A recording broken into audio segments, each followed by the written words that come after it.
আসসালামু আলাইকুম। বেশ কয়েকদিন আগে ক্লাসিক কিং কোয়েলের বেশ কিছু ডিম আমরা এক ভাইয়ের থেকে সংগ্রহ করেছিলাম। সেই ডিমগুলি এনে আমাদের ইনকিউবেটর মেশিনে আমরা ফুটিয়েছিলাম। সেখান থেকে মূলত আমরা 17টার মতো বাচ্চা পেয়েছিলাম। আলহামদুলিল্লাহ, আমরা যে 17টা বাচ্চা পেয়েছিলাম এই 17টা বাচ্চাই জীবিত ছিল এবং পরবর্তীতে এখন এই বাচ্চাগুলি ডিম দিচ্ছে।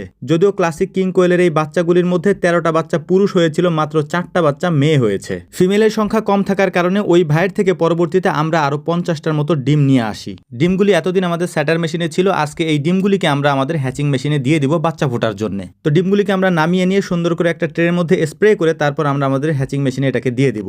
এই হ্যাচিং মেশিনে 2 দিন থাকার পর এই বাচ্চাগুলি এখন ফুটে বের হয়েছে। তাই এই বাচ্চাগুলির জন্য আমরা একটা ব্রুডার তৈরি করতেছিলাম। ককশিটের এই ব্রুডারের মধ্যে আমরা একটা খাঁচা দিয়ে দিয়েছি। এটার কারণ হচ্ছে এগুলি যখন একটু বড় হয় তখনই অনেক উড়াউড়ি শুরু করে এবং উড়ে এগুলি বের হয়ে যায়, যে কারণে ব্রুডিং করার সময় এই খাঁচাগুলি আমরা ব্যবহার করে থাকি এই ককশিটের মধ্যে। খাঁচাটাকে বসিয়ে দিয়ে সুন্দর করে এটার মধ্যে আমরা তুষ দিয়ে দিই এবং তুষের উপরে সুন্দর করে আমরা একটা কাপড় বিছিয়ে দিই, একটা মোটা কাপড়, যাতে করে এই বাচ্চাগুলি খুব সুন্দর করে ওই কাপড়ের উপরে দাঁড়াইতে পারে। এটা তৈরি করার মাঝেই আমরা এক ফাঁকে তৈরি করে নিচ্ছিলাম ওদের ওষুধগুলি, অর্থাৎ আমরা ওদেরকে জন্মের পরে যে ওষুধটা খেতে দেই বা যে পানিটা খেতে দেই সেটা আমরা তৈরি করে নিচ্ছিলাম। পানি তৈরি করার পর সবথেকে গুরুত্বপূর্ণ একটা কাজ আমাদের রয়েছে, আর ওই কাজটা হচ্ছে আমরা যে কাপড়টা ভেতরে দেব ওই কাপড়ের মধ্যে যাতে কোনো সুতা না থাকে, কারণ এই বাচ্চাগুলি সাইজে এত ছোট যে কোনো ধরনের সুতা বা কোনো কিছুতে এগুলি জড়িয়ে গেলে এগুলিকে আর বাঁচানো সম্ভব হবে না। তো যাই হোক, আলহামদুলিল্লাহ মোটামুটি এটা তৈরি করা আমাদের কমপ্লিট। এটার মধ্যে এখন একটা লাইট দিয়ে দিতে হবে যাতে করে এটা তাপ থাকে। এখন যেহেতু একটু গরমের সিজন তাই এটা কন্ট্রোল করা একটু কষ্টকর। এজন্য প্রথমে আমরা 100 পাওয়ারের একটা বাল্ব দিয়েছিলাম, পরবর্তীতে এটাকে চেঞ্জ করে আমরা দিয়েছিলাম 60 ওয়াটের একটা বাল্ব। তো যাই হোক, সব কাজ কমপ্লিট করার পর আমরা এই জায়গাটাকে সুন্দর করে একটু পরিষ্কার করে তারপর হ্যাচিং মেশিন থেকে ওই বাচ্চাগুলিকে বের করে নেব এবং আপনাদেরকেও দেখানোর চেষ্টা করবো ইনশাআল্লাহ।